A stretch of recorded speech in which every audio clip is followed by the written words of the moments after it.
Randi Rhodes Show. Turn up your mind. I'm not going to sleep tonight because before a big game, I don't sleep because I'm ready. So I want y'all to get ready. After weeks in overtime, it's Election Day again in Georgia. So let's carry this thing all the way to the finish line. The campaigning. So let's go Warnock some doors. Canvassing. This is Herschel Walker. And calling all comes down to this. I want you to vote. I'm going to get out and vote. On their last full day on the trail, incumbent Democratic Senator Raphael Warnock and Republican challenger Herschel Walker brought out a stream of surrogates.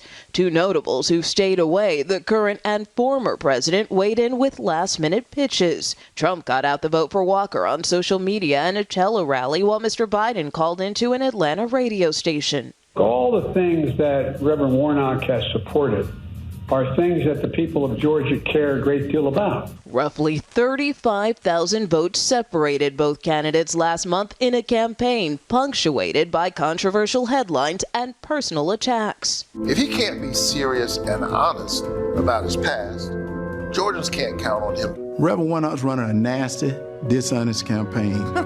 Perfect for Washington. We get bombarded with the calls and the commercials, people knocking at your door now. It's just a lot. At this Atlanta area diner, voters say they're finally ready to see what today's runoff will serve. I feel like things are a toss-up. It could go either way. It really could. And that's just such a insightful commentary on America, isn't it? That it could go either way. I mean, it's a perfect lab experiment, isn't it? You have two black men. You have former Donald Trump, who inflames both parties, staying out of the race. You have Joe Biden staying out of the race. There is no other contest on the ballot to help or hinder either candidate. So we're going to just see whether or not Georgia will support a really horrendous, terrible, incomprehensible candidate to go to the United States Senate over an effective, seriously, serious candidate for a senator to represent 11 million Georgians.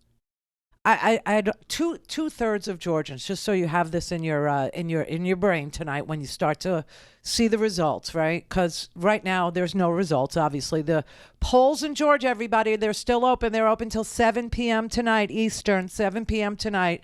So you have 4 hours or a little less to go cast your ballot in Augusta, go cast your ballot in Atlanta, go cast your ballot in Columbus, go cast your ballot in Savannah if you haven't already, because 2/3 of the population there in that state believe that Herschel Walker has no judgment, and yet they'll vote for him. The lieutenant governor, Jeff Duncan, has said he could not. This is his story. I don't know why he would go and vote, but he said he went to vote. He said he waited in line about 45 minutes to an hour, and he went to vote. And when he looked at the ballot, he said he could not bring himself to vote for either of them. He said he could not bring himself to vote for Herschel Walker because he was, quote, one of the worst Republican candidates in our party's history. But as a Republican, he couldn't make himself vote for Raphael Warnock either. So if you knew that, why did you stand in line? Because as I said, there was no other race on the ballot. There was no other candidates to vote for. It was these two people. That's it. No other issues, no amendments, no questions, no resolutions, no nothing. I don't understand his story. I really don't. But I guess that Herschel Walker's voters are going to vote for a guy who's pro-werewolf over vampire. I don't know. All I can tell you is that Herschel Walker has been accused by five additional women, including the two that you already know of, okay? 2 women, one was told to have an abortion twice. The other one was asked to have an abortion once.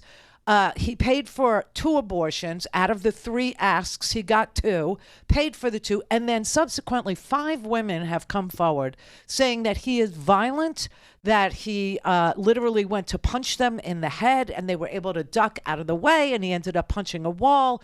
They were exclusively interviewed on the television to tell their story, and Georgians are still going to go and vote for a domestic violence abuser of women who has no judgment over a Democrat.